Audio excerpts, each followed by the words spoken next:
माया अज्ञानता का मुख्य कारण है। माया को दूर करने पर आत्मज्ञान की प्राप्ति स्वतः हो जाती है। मेरे सभी बच्चों, ये माया ही तो है जो आत्मज्ञान की प्राप्ति में बाधक है।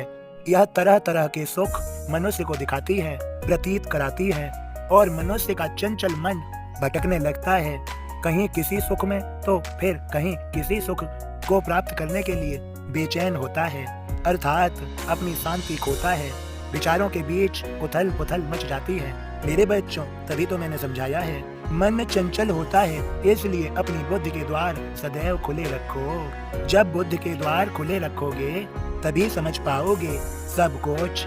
सद्गुरु मार्गदर्शन करेंगे तो तुम शिष्य बनकर उन्हें पहचान व उनके ज्ञान को ग्रहण कर सकोगे। अपना जीवन सार्थक, सरल व सफल बना सकोगे। तुम्हारा उद्धार हो जाएगा, तुम्हारा कल्याण हो जाएगा। मेरे बच्चों, कहाँ सफलता है? क्या माया के अंतर्गत फंसे फंसे सफलता है? नहीं मेरे बच्चों, माया के अंतर्गत जो फंसे फंसे कार्य कर रहे हैं वह तो सभी प्राणी कर रहे हैं।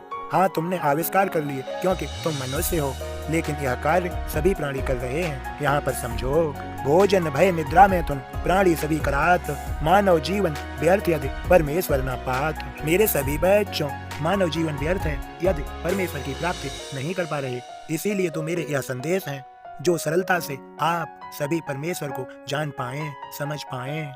मेरे बच्चों, माया अज्ञानता का मुख्य कारण है। माया को दूर करने पर आत्मज्ञान की प्राप्ति स्वतः हो जाती है। बड़े बड़े तुम्हें ज्ञान देने वाले संत हुए, वे अपने आप को माया से दूर करके ही आत्मज्ञान की प्राप्ति करके हुए। जैसे गौतम बुद्ध जी, संत तुकाराम, संत एकनाथ और मैं, जिन्हें तुम साईं कहते हो। मैं जानता हूँ सब कुछ, सभी परिस्थितियों को, और उन्हें कैसे स्थिति में बदलना है वह सब जानता हूँ। मेरे बच्चों, संतों को मालिक ने अनुमति दी है कि वे दुनिया का मार्गदर्शन करें, क्योंकि वे प्रभु के विशेष कार्य के लिए ही पृथ्वी पर देह धारण करते हैं, और प्रभु उनकी सदैव सहायता करते हैं, उनकी सदैव रक्षा करते हैं। मैं कहीं नहीं गया, मैं आज भी अपने भक्तों के बीच उपस्थित हूँ। संदेश बोध के माध्यम से, अपनी लीलाओं के माध्यम से, अपनी कथाओं के माध्यम से आज भी मैं अपने भक्तों का मार्गदर्शन कर रहा हूँ, उनका पथ प्रदर्शन कर रहा हूँ, उनकी सहायता कर रहा हूँ, उन्हें दुखों से, परेशानियों से, आफतों से दूर कर रहा हूँ, बाहर निकाल रहा हूँ। उनकी आफतों को स्वयं पर भी ले लेता हूँ। जब वह भक्त मुझ में एक रूप हो जाते हैं, मैं सदा उनकी रक्षा व सहायता करता रहूंगा। मेरे संदेश बोध प्रतिदिन सुनते रहिए। मेरे सभी बच्चों, अब मेरे बोध को सुनो और समझो।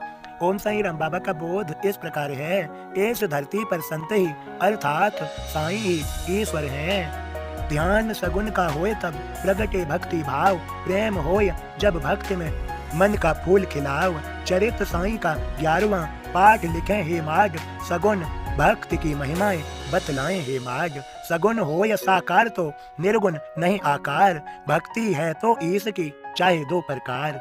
पिघला या घी जम चुका, घी तो घी कहलाय, निर्गुण सगुन इसी तरह परमेश्वर कहलाय। नैनन बसाए लो जिसे, चरणन रखियो माथ, बतियां कर लो प्रेम से, ध्यान लगा लो साथ। हार गले में डाल के स्वागत जिसका होय, सद्गुरु सगुन स्वरूप में प्यारा लगता होय। प्रेम भावना भक्त की शुद्ध जब हो जाय, सद्गुरु साईं भक्त को निर्गुण पर ले जाय। दूर भक्त को भेज दें या ओझल हो जाय, निर्गुण का अभ्यास हो ऐसा करे उपाय। जो दिखता संसार में माया ही तो होय, व्यक्त नहीं पर है वही निर्गुण ईश्वर होय। ओम साईं राम बाबा के सभी भक्तों, समझ लो यहाँ पर और मन में बसा लो, मेरी पहचान मेरे मालिक से है, उसके बिना मेरी कोई पहचान नहीं, मैं भी नहीं। सभी प्रेम से बोलो, ओम साईं राम, जय साईं राम।